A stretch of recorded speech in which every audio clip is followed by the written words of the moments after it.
CGQ Plus.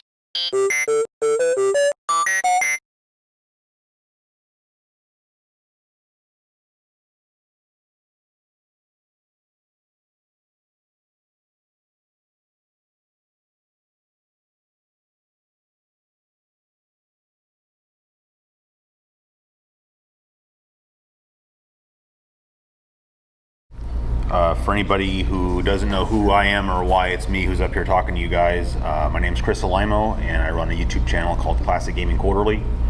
And just a couple days ago, I released a whole video about the launch of the Dreamcast. So Dave Crosson asked me to put a talk together just sort of about the history of the Dreamcast launch. So that's what we're going to be doing. So today's September 8th, 2019 rather. So 20 years ago today, if you were a Dreamcast fan, you were likely getting all geared up to head down to Babbage's or Circuit Cities or Toys R Us to go pick up your Dreamcast for the midnight launch, because the Dreamcast launched at the stroke of midnight on September 9th, 1999. And if you ask most people who are Sega fans, the first thing that comes to their mind when you say the word Dreamcast, they'll say 9999. I can't tell you how many times just this weekend I've heard someone just say to me 9999. So I'm just going to give a little bit of background information, and we're going to start by talking about what I call the salad days at Sega, specifically at Sega of America, but really at Sega as a whole.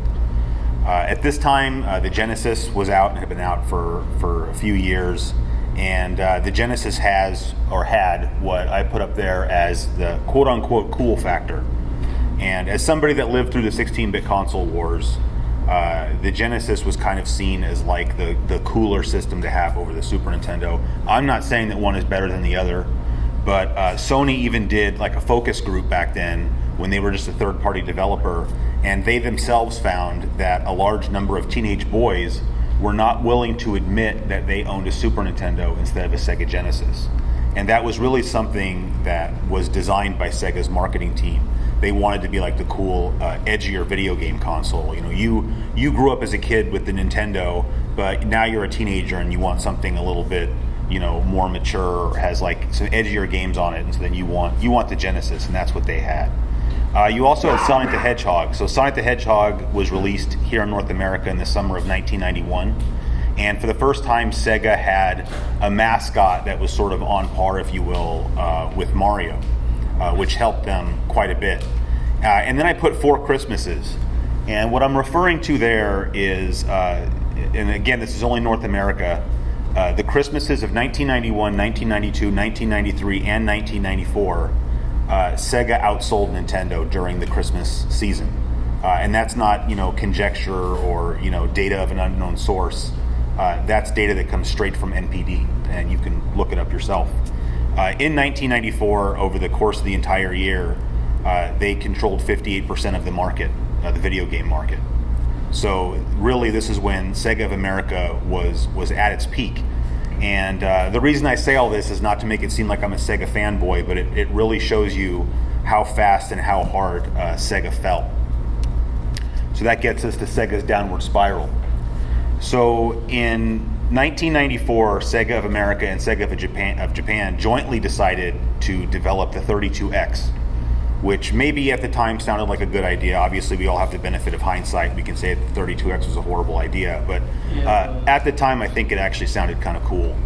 And what that was supposed to allow people to do was play 32-bit games on their Genesis for a price that was much lower than buying a Saturn. The problem with that, of course, at least partially, was that at about the same time that the 32X was released here in North America, which was in time for the 1994 Christmas season, the Sega Saturn was launched in Japan. So anybody that was a dedicated enough gamer to keep up with the gaming news knew that the real 32-bit system was already out and was going to be coming out here soon. And then to talk about the decline of the Genesis, that really ties into that.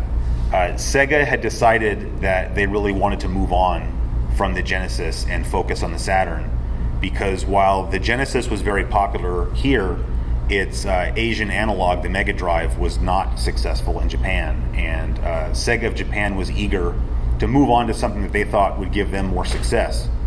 But of course, most games came out of Sega of Japan, And so that means if they were going to make that choice, that meant that the Genesis was going to get sort of de-emphasized here in North America, which Tom Kalinske saw as a huge mistake, because he thought that the 16-bit era still had some life left in it.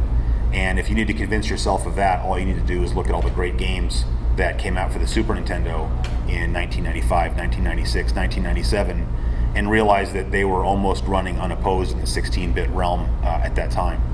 Not to say that there were no Genesis games coming out by then, but there were far fewer. Then perhaps what some people say is the biggest mistake that Sega ever made. The Saturn had a surprise launch here in the US. Sega had hyped up the release of the Saturn, which was supposed to happen on September 2nd, 1995, which they called Saturn Day. But at E3 that year, Tom Kalinske gets up on the stage and talks about the Saturn, and then tells everybody that the Saturn has already been released, and that as he spoke was on its way out to a group of select retailers. And that came as a surprise to everybody, including the companies that had been developing games for the Saturn that they thought were going to be launch games, and also to all the retailers that did not get Saturns at that time. Sega was really not prepared to launch the Saturn. They didn't have enough consoles, and so they chose to only partner with select retailers for this sudden new launch date.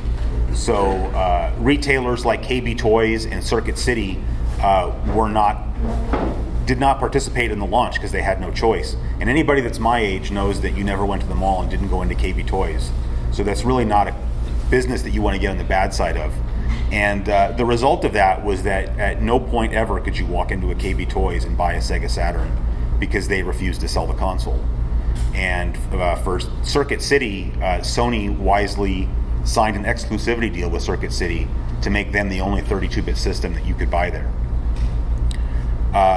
Because of all of this, Tom Kalinske decided to quit. So when Tom Kalinske got hired, he was given free rein to run Sega of America as he saw fit, because I think that the people at Sega of Japan knew that they didn't know what they were doing with the American market. So they gave Kalinske free rein. Kalinske said that he wanted to take Sonic the Hedgehog and stick it into the bundle with the system and give it away for free, and at the same time he wanted to lower the price of the system from $189 to $149. And he was told right to his face by Hayao Nakayama, who was the president of Sega of Japan, that none of them at Sega of Japan agreed to anything that Kalinske wanted to do, but that they had hired him to do it, and so they let him go ahead and do it. And it obviously ended up being a very smart move. But several years later, I think that there was a lot of animosity from Sega of Japan because they were so much less successful than Sega of America. And as you had people at Sega of Japan moving into leadership positions, I think they started to countermand what Kalinske wanted to do, really just because they felt animosity. And by the time this whole Saturn debacle had occurred, I think that Kalinske just decided he'd had enough, and he left. So the next major person to show up at Sega of America, we can't talk about the Saturn and the Dreamcast without talking about Bernie Stolar. And in all of the research that I did for my latest episode, I would be hard-pressed to find anybody in the gaming universe that I think is as universally hated by gamers as Bernie Stolar is. And I'm not really here to say whether or not I agree with that. I'm just going to talk I'm going to talk about Bernie's background and what he did at Sega, and he'll come up a few more times in the talk. Bernie had been in the video games industry since something like 1980.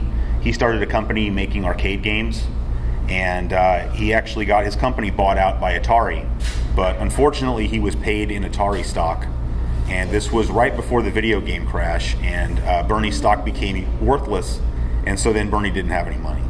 So Bernie starts a second company, also in the arcade industry, bringing over arcade boards from Japan and making conversion kits for American arcade cabinets.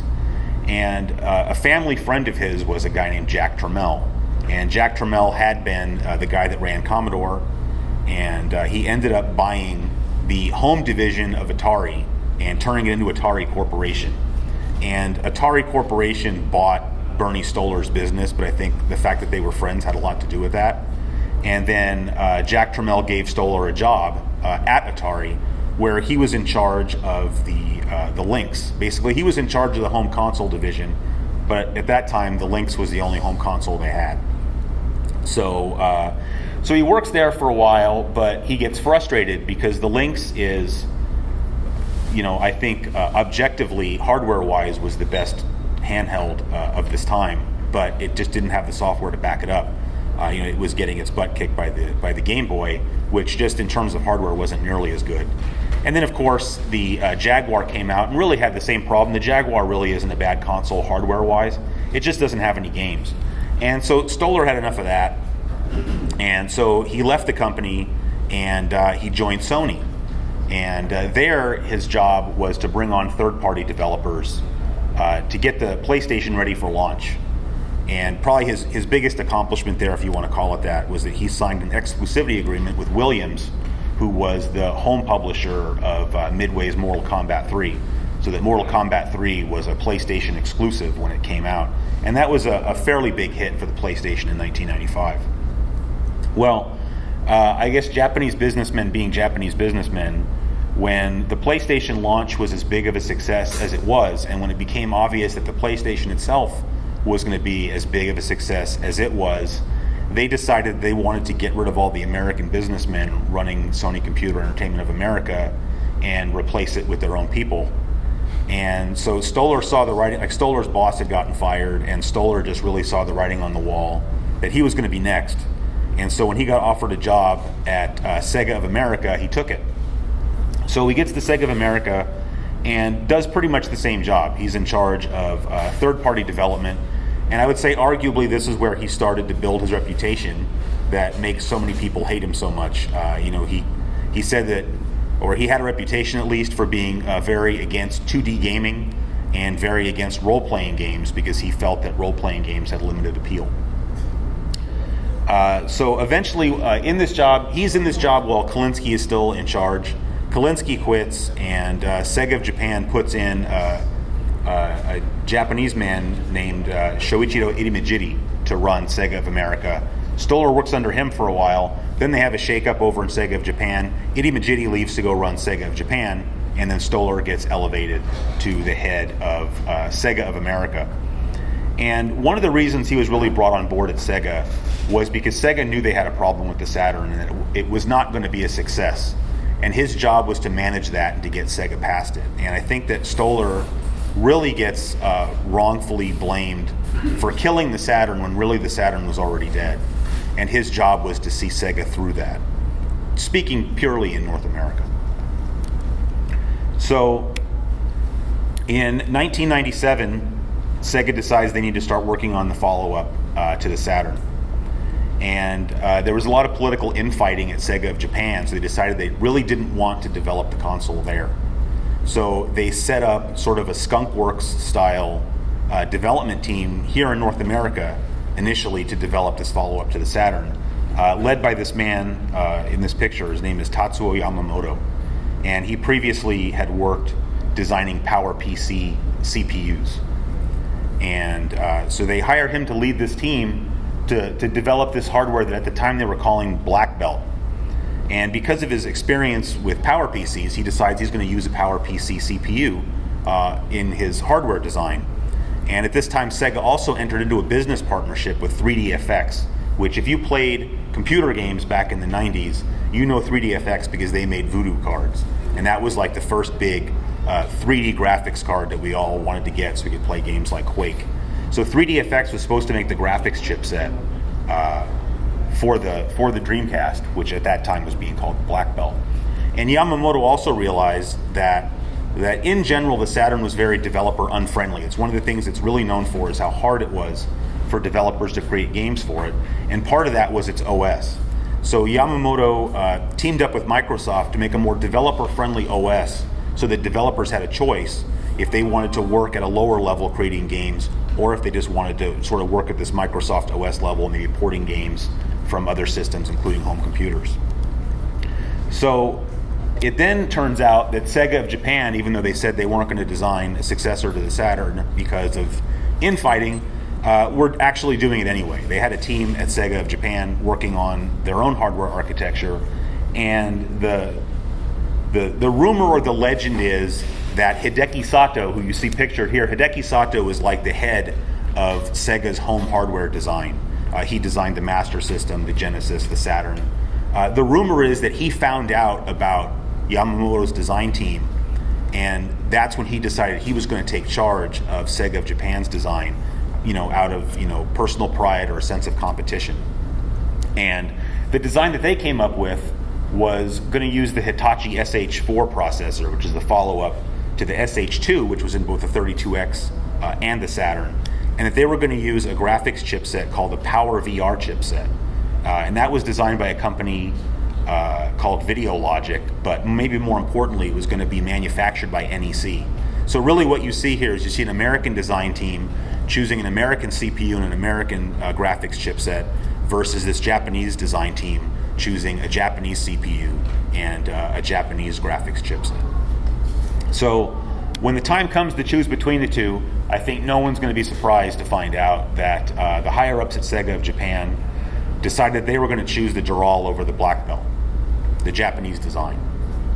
So I read these things and that were saying that when Sega of Japan came out and said that they were going to choose the Japanese design team, that there were all these walkouts at the American team, which I don't really understand, because they didn't choose your design, dude. You're fired kind of anyway. But they got up and walked out of their job. Maybe more importantly, 3DFX actually sued Sega because they had entered into a partnership. Sega had invested in 3DFX, and they were supposed to partner on this new system. And so when Sega basically said, "Hey, we're not using your stuff anymore," 3DFX sued them, and there was some kind of out-of-court settlement.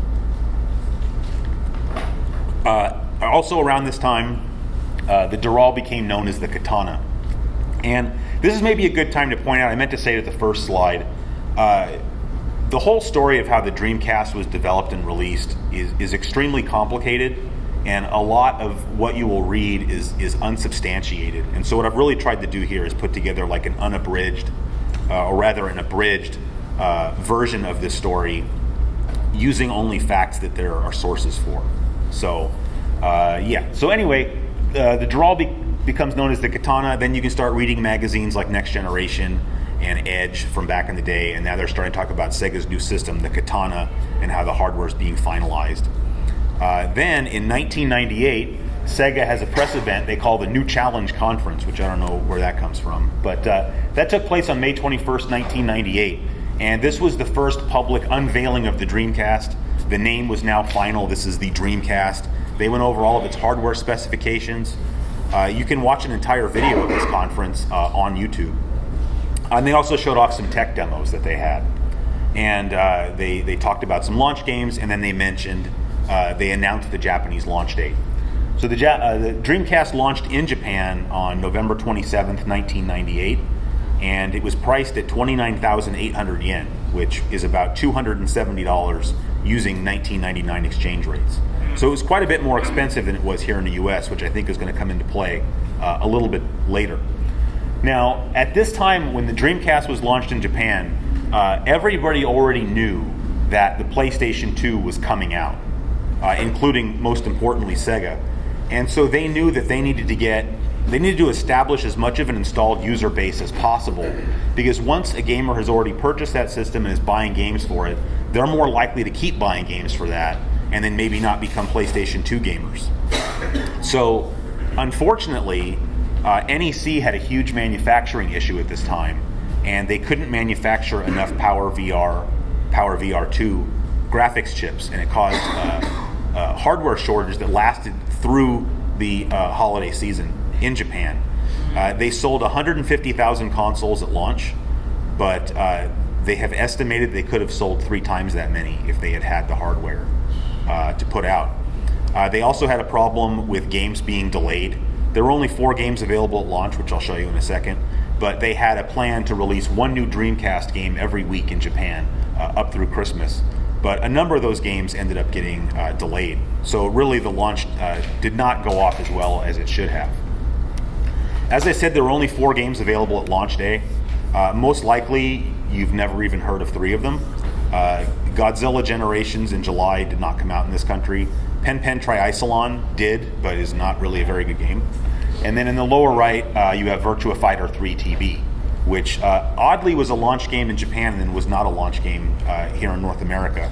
And that was by far the most popular game at launch. That went home with like almost every Dreamcast system. Sadly, Sega Rally 2 and Blue Stinger were both supposed to come out in 1998, and both of them got delayed. I'm not sure that Blue Stinger would have been, I like that game, but it might not have been much of a system seller. But certainly Sega Rally 2 would have been. One of those games that was supposed to come out during one of those weeks was Sonic Adventure. And they were having a really hard time getting the game done in time. And they finally released Sonic Adventure on December 23rd. And the game, sadly, was buggy. It had some control and camera issues that hadn't been resolved yet. So the game was not as good as it should have been when it was released in Japan. So next I've got just a couple pictures of the Japanese launch. And the one on the right is just, I think that's out of a Next Generation magazine is where I found that. And you can see there's some kids lined up waiting for their systems. And then the picture on the left, the guy on the right is Shoichiro Irimajiri, who I already mentioned. He was the president of Sega of Japan. And the guy on the left, like I've seen that guy a lot, and for a long time I didn't know who he was. But I did a little, well, not very much digging. He's a pretty famous guy. I just didn't know who he was. His name is Hidekazu Yukawa, and he's known in Japan as Mr. Sega. And so that's why he's here with Irimajiri, is because he was so famous at this time in Japan. And he appeared in a bunch of Sega commercials. And so you might be thinking, yeah, so that's cool. Well, the thing is, this guy, Yukawa, he's not like an actor. Like the guy who played Sagata Sanshiro was an actor. But Yukawa was the senior managing director of Sega of Japan at the time. And for whatever reason, Sega of Japan just decided that we're going to put this guy in our commercials. And it ended up making him quite famous. So I have 3 of these commercials to show you guys because they're only 30 seconds long. Hopefully audio will come out, but there's subtitles. Even if there's no audio, we'll be okay. So there's 3 commercials. 2 of them are before the Dreamcast launch, and then one of them is right at the Dreamcast launch. I don't know how to...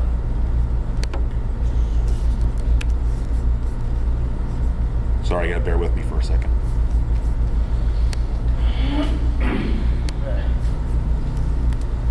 All right, we're not going to do that because I don't want to hold up the show. Sorry, I got this. Oh, you're seeing it. Never mind. Oh, there's no audio though. That's too bad. So this is the first commercial. So the funny thing about these is that Sagata Sanshiro is kind of like the opposite of this guy. Like, you know, Sagata Sanshiro would find kids not playing Saturn, and he would beat them up to teach them a lesson about what happens to you when you don't play Saturn. But see, that was a classic. Yeah. And so this guy, he's like far more sensitive. Like he overhears these kids like saying how Sega sucks and how much better the Sony PlayStation is, and he just gets sad, and then you saw him at the end there just get beat up by a bunch of punks. And then here's the next commercials. Now he runs into the same kids here again, and now they're telling him, oh, Sega is so great. But oh yeah, no, we're just messing with you, man. Like we don't like Sega at all. It's really stupid. All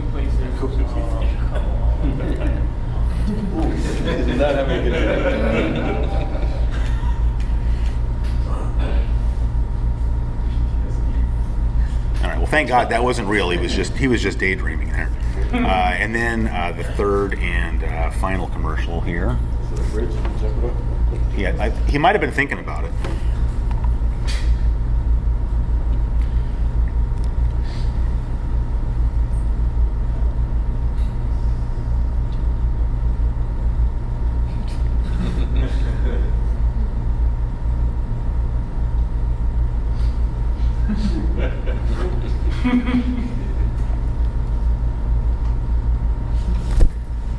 So I don't know if that's a thing they do there, chopping cakes and stuff. I don't know, but sorry. So it's not playing on my screens. That's why I thought it wasn't playing up there. So, oh, it was funny. He said, "Oh, good. Now I don't have to be in these commercials anymore," because he ended up doing a bunch more of the commercials. But the reason I wanted to talk about him is because this was the box for the Dreamcast in Japan, and you see that his face is plastered all over it. So that's how popular the guy was. But like I said, I didn't know who he was. So now we're going to jump ahead a little bit and talk about North America. So. This was something I didn't know. Maybe some of you guys that were more plugged into the Dreamcast when it came out knew about this. But 2 months before you could buy the Dreamcast, you could walk into any Hollywood video in the country and you could rent it. Starting on the 15th of July, you could rent the Dreamcast and it came with what they called Sonic Adventure LE, or Sonic Adventure Limited Edition. And that I couldn't find any information about, really. I don't know if it was the complete game or not. What I do know is that by this time, it was not? No, it wasn't. There you go. I believe we have tried. So, but on the plus side, the game had been fixed by this time, so it no longer had those camera and control issues. So, right before the Dreamcast launched in August, Sega of Japan phoned up Bernie Stolar and told him to clean out his desk. And I'm sure that when this happened, a lot of Sega fans probably rejoiced. They finally got rid of the horrible Bernie Stolar. There's no real concrete information about why he got fired. All we know is that he got fired and he got a $5 million severance package, so you don't need to shed any tears for Bernie Stolar. One of the things that has been sort of hypothesized, you remember I talked about the Dreamcast launching for $270 in Japan. Sega of Japan did not want the system coming out here at $199. They wanted to price it at $249 because I guess they wanted to make money on the hardware. But Stolar insisted on it being $199. And it's thought that he went ahead and announced the price as $199, even though Sega of Japan told him not to. Because once you get that out there, you can't unring that bell. It's not like Stolar could go out there and be like, oh yeah, it's $199, and then the next day somebody else come out and say, oh no, wait a minute, it's $249. That's not going to wash. Whether or not that's why he got fired or if things actually happened that day, we don't know. All I know, I've seen one interview with him where he discussed it, and all he was willing to say was that he had a quote-unquote disagreement with the chairman of Sega, who was Isao Okawa. So that may have been the disagreement. It may have been something else. We don't know. And as I said, I think a lot of people were happy that Stolar was finally gotten rid of. But to me, that's not really a happy event. I think you'd be hard-pressed at that time to find a bigger champion of the Dreamcast than Stolar. That's part of the reason he was eager to get rid of the Saturn, was because he wanted to bring in the Dreamcast. But he wasn't too worried when he got fired, because he knew that he had put a good team in place to make sure that the Dreamcast launched. And probably the biggest piece of that puzzle was a guy named Peter Moore. And when Stolar first got the job being the head of Sega of America, he really cleaned house, because he felt like there were a lot of people there that just weren't really on board with what he was trying to do. And he brought in people that he thought were.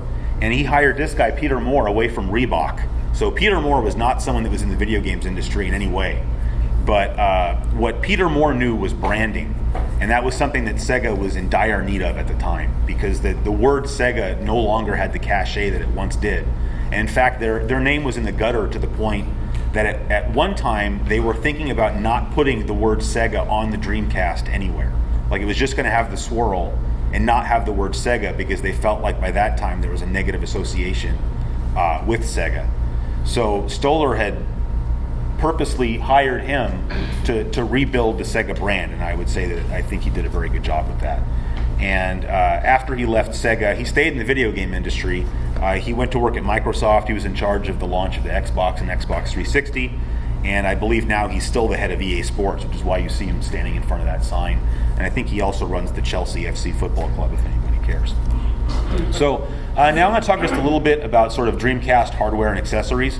I already mentioned it's got the Hitachi SH4, it's got the Power VR graphics chipset. So just a few other things to talk about with the Dreamcast. The first one is the Gigabyte disc, which we all call the GD-ROM. So the Gigabyte disc physically is a CD-ROM, but format-wise is not a CD-ROM. So you can't read a Dreamcast disc or write a Dreamcast disc in a normal CD burner. Although it's funny, when I did the video, I specifically said, nor theoretically writable by standard CD-ROM drives. And someone left a comment and said that, tell that to my copy of Disc Juggler, which is sort of a sad commentary on what really ended up happening with the Dreamcast. But it was developed by Yamaha, and the reason for this was that in the late 90s, DVD technology was still fairly expensive. Like, if they had put a DVD drive in the Dreamcast, which is what Stolar wanted to do, it would have driven up the cost of the hardware, and it wouldn't have been a $199 system anymore. But they didn't want to stick with CD-ROM technology, kind of ironically, because that's more prone to piracy. Like, they felt like they were coming up with this format that was not going to be pirated, and unfortunately that didn't really work out. But the other cool thing about it is that the disc can now hold 1.2 gigabytes of data. So they got the extra storage space, not as much as a DVD, but quite a bit more than a standard CD. Next, you have the Dreamcast Controller. And this is another thing, as soon as I put my video up, I immediately got a couple of comments from different people mentioning how much they hated the Dreamcast controller. And I gotta say, at this point, I've been playing Dreamcast for almost 20 years and I'm fine with the controller. But I will admit that back then, it was one of the reasons I dragged my feet on getting one, because I was just used to PlayStation controllers, and I picked this up and I just didn't like it. But I like it okay now. But D-pad's horrible. yeah, the D-pad's not great. It does have the analog stick, but the analog stick is not rubberized. So it's textured, so that kind of helps it not slip on your thumb, but it's not rubberized, so it is a little bit slippery. The only thing I would say about that that's a positive is a couple of weeks ago I pulled a PlayStation 2 controller out because I needed to record some PlayStation 2 footage, and the analog thumbsticks were all like gummy and sticky because that rubber was breaking down, so you wouldn't have that problem here. And then it's got the 2 spring-loaded analog triggers, which I think are really cool, especially if you're playing something like a driving game. I know the PlayStation 2 has analog bumpers on it, but with this way you actually have some travel there. And overall, I think it's a cool controller. Now, next you have the VMU, which of course plugs into the controller. This is one of the things probably the Dreamcast is most known for. Sony had the Pocket Station, which was fairly similar as far as what it did, but of course that they decided not to bring that out in this country. So for us, this was the first device we had like this. The VMU has 200 blocks of storage for storing game save files, or if you downloaded game content or downloaded mini games to the VMU. 200 blocks is 100 kilobytes. So one block is a half a kilobyte, which is a very small amount. You see it's got the LCD screen, which is pretty cool. It's got D-pad and 2 action buttons. And I put on here it eats batteries, because anybody who had a Dreamcast knows if you have VMUs right now, probably the batteries are dead, because the batteries in a VMU are always dead. And in fact, I just associate the sound. When you turn on the Dreamcast, you hear the disk drive spin up, and 9 times out of 10 you hear a loud beep come out of your controller, because it's telling you the Dreamcast's VMU batteries are dead. And to me, I just associate that with part of the sound of the startup of the Dreamcast. They weren't rechargeables. They were just like They No, were and they were CR2032. they were like they were CR2032 button batteries, so they weren't really even the that ones you cheap. put in like your car remote. Next, you have the Dreamcast Modem. You can't talk about the Dreamcast without talking about its modem. This was, I believe, the first mainstream console to even come with a modem or come with internet connectivity baked in. Obviously, back in the days with the Genesis and the Super Nintendo, you had the X-band modem. But the Dreamcast, I think, was the first console that was really designed specifically with an online component in mind. When the Dreamcast was launched in Japan, it had a 36.6 modem, but by the time they brought it out here in North America, that was upgraded to 56K. And when you got your Dreamcast, it didn't come with a game. You got a demo disc, and you also got a web browser disc, so you could immediately browse the web with your Dreamcast. It had an email application, so you can send and receive email, which in 1999 I think was pretty cool. Maybe in 1999, probably most households had at most one computer, and you might have to share it with other people. But if you got a Dreamcast, then you had at least your own way of browsing the web, sending and receiving email. At launch, you could buy a Dreamcast keyboard.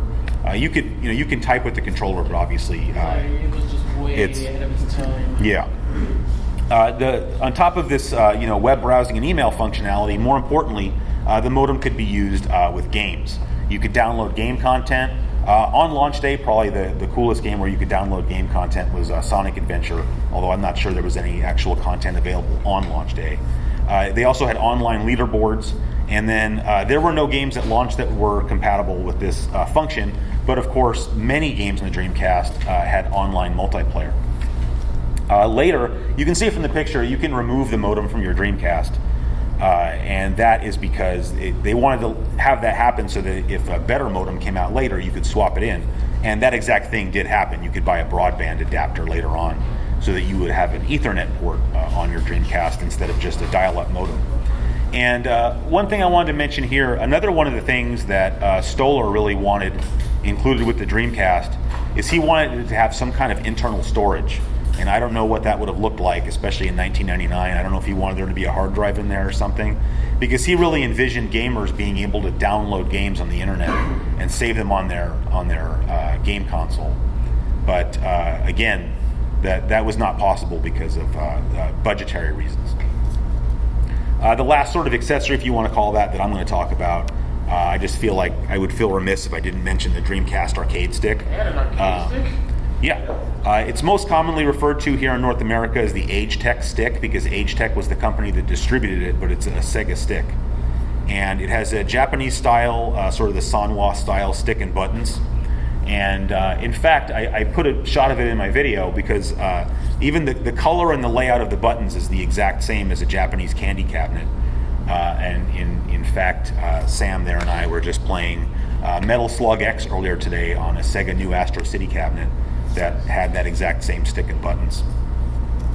So now let's get to 9999, the actual launch. That was a very good day for Sega. In fact, it was a record-setting day. On that day alone, Sega sold 225,000 consoles, and they brought in over $100 million combined from hardware sales, accessory sales, and game sales, which was apparently some kind of record at the time for like entertainment income in one day. And then I've got a few pictures of launch day. One of the nice things about looking at the launch of newer systems is you have more photos to look at.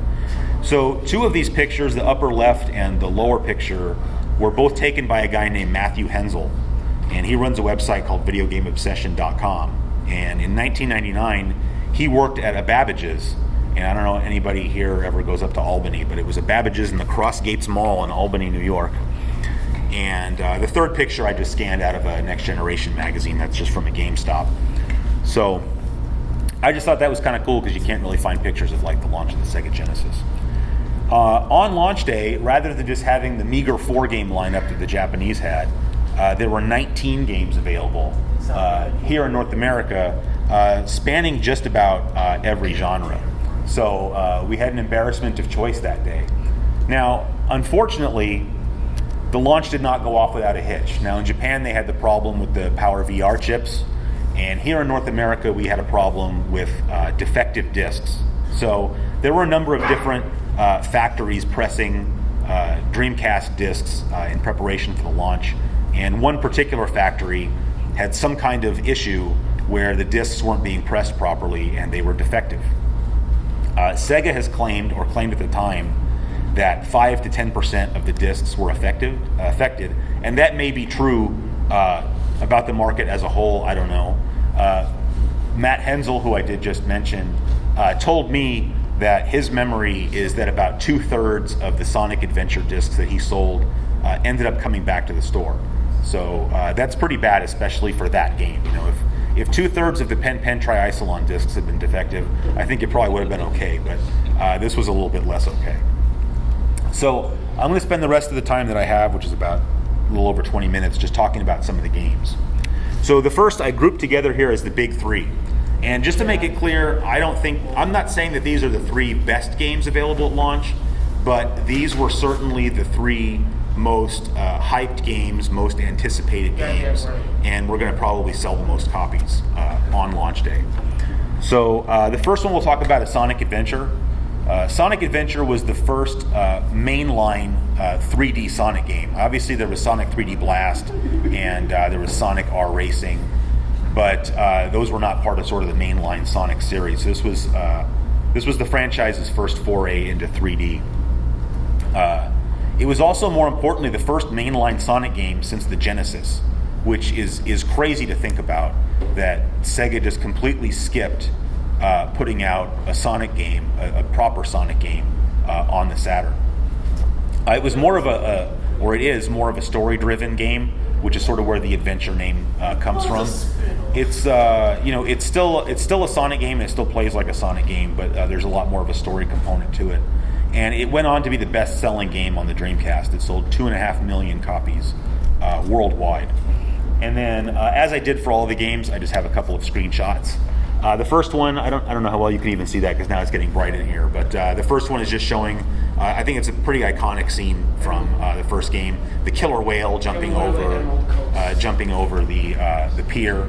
And then the second picture is from the second stage, which is just if you're playing the game, I just think the graphics here were just jaw-droppingly gorgeous, and so that's why I included that one.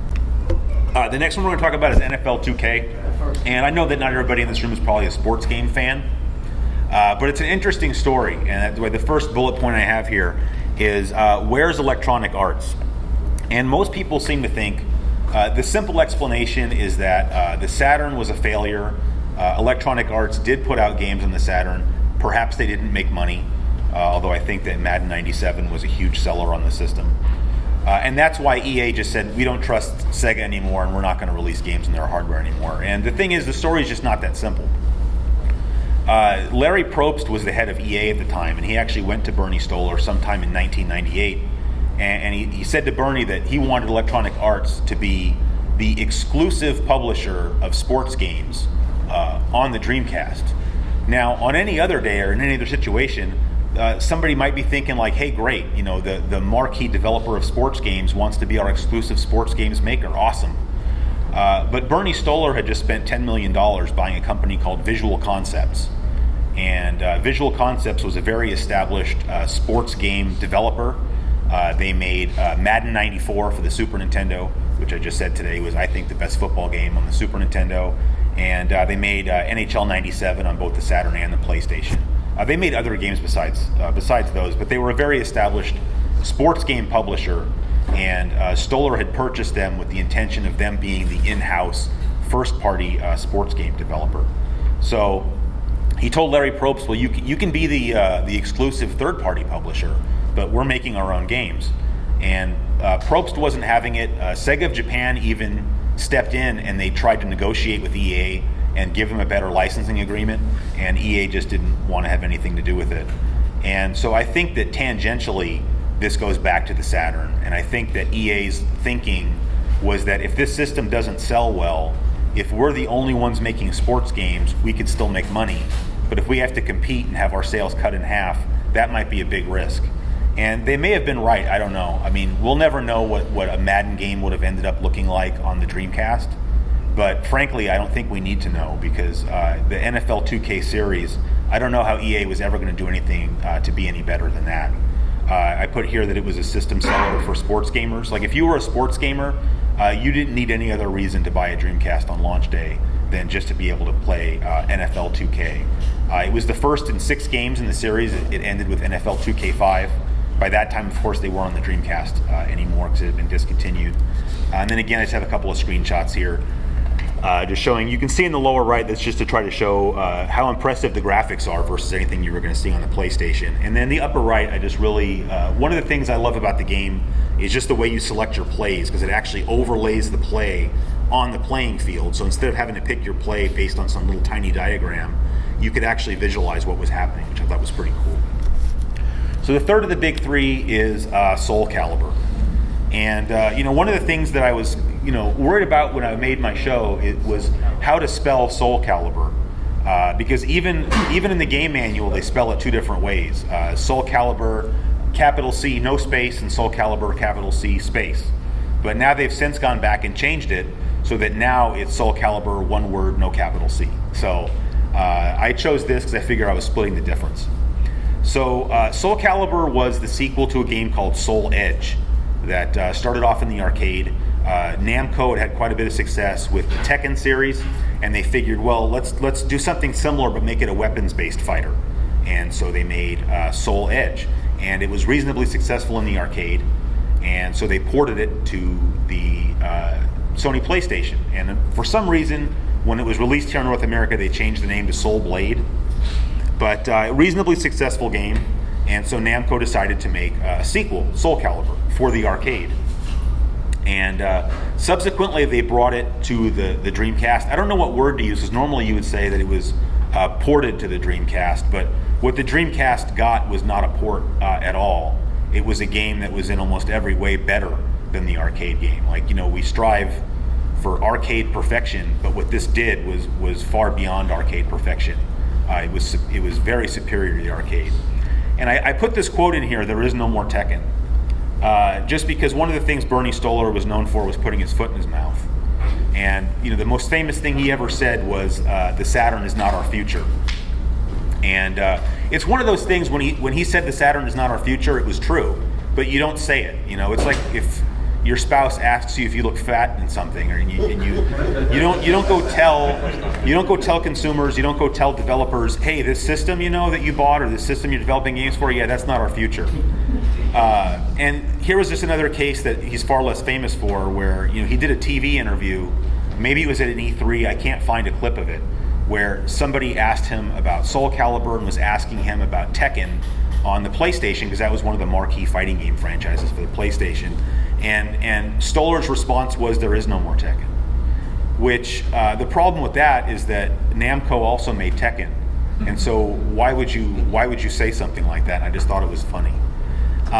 Probably the biggest upgrade that SoulCalibur had over not only Soul Edge, but I would say any 3D fighter, was what they call the 8-way run.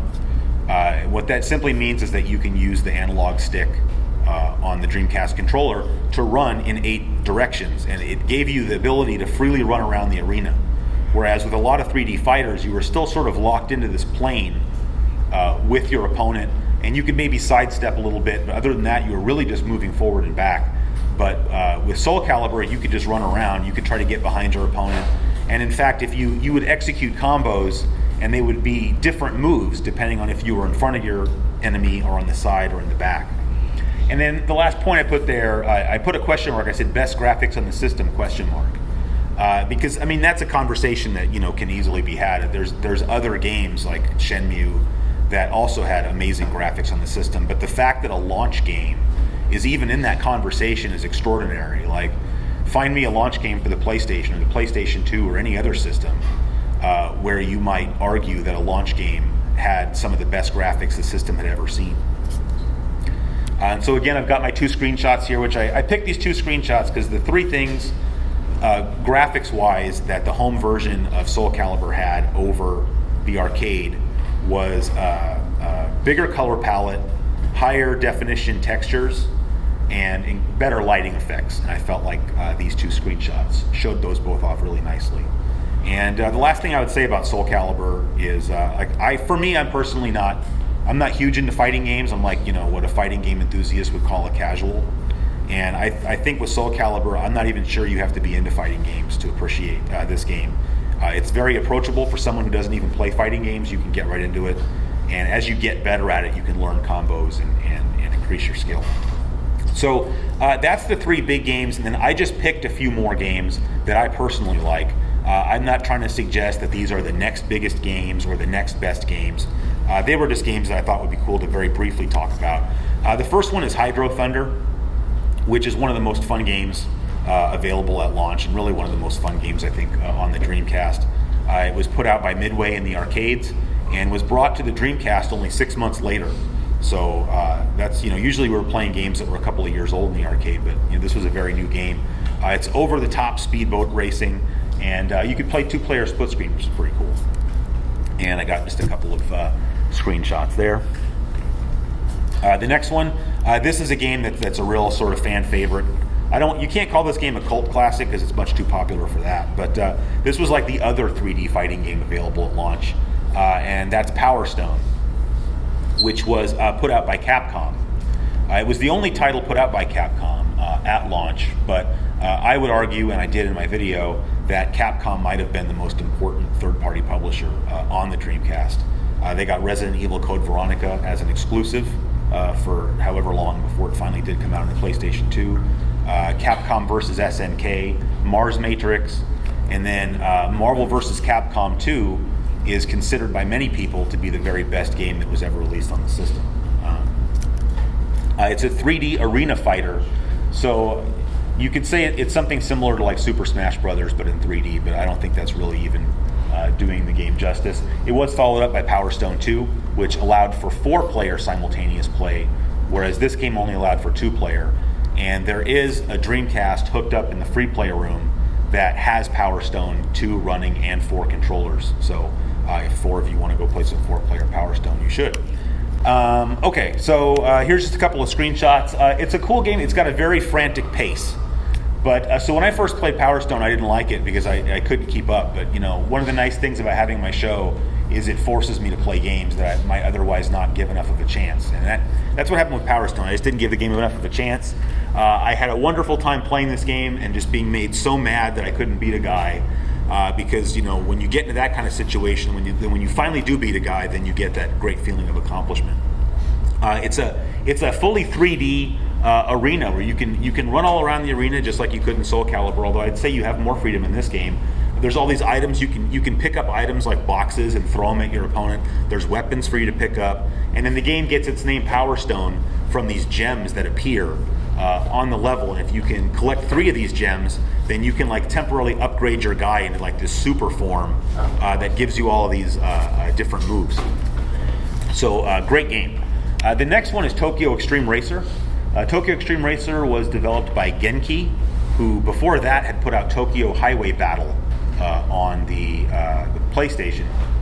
And so one thing I learned making my Dreamcast launch video is that Tokyo Xtreme Racer is based in like real life. I had no idea that Japanese street racing was a thing, but basically what you're doing in Tokyo Xtreme Racer is stuff that actually happened in like the middle of the night on the freeway in Tokyo. So these guys would form these clubs where they would buy things like Nissan Skylines, and they would soup them up and turn them into race cars, and they would race them illegally, obviously. But it's a cool game in that it has sort of the car collecting and tuning aspects of like Gran Turismo, but is far more arcade-like. And when it was released, it didn't really get that great of reviews. I read a lot of reviews in the various magazines, and it got like average reviews, but I feel like both Tokyo Xtreme Racer and its sequel are games that Dreamcast fans really like. So I don't know what the game reviewers' problems were, but I had a lot of fun playing it. The last game that I have to talk about is Blue Stinger, and this was put out by a company called Climax Graphics. And the only other game they made that I know of is Ill Bleed, which was another sort of a similar style game. I put comedy survival horror, and I think that the reason that this game is not better thought of by most people is I feel like a lot of people maybe didn't get that it was supposed to be a comedy game, and maybe they thought that this was supposed to be the Dreamcast version of Resident Evil. And usually the best reviews you can find of it on YouTube or a lot of places are people are saying variations of, oh, this game is so bad that it's good.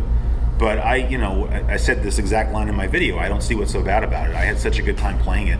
It controls decently. It's got cool graphics. I think it's funny. It's very over the top. And I think what I said was, it's like the video game version of an intentionally cheesy horror film. And so anybody that hasn't played Blue Stinger, in my opinion, you should give it a chance. And I got a couple screenshots here. The first one, your character Elliot. You're getting into this fight. You're shooting this mutant.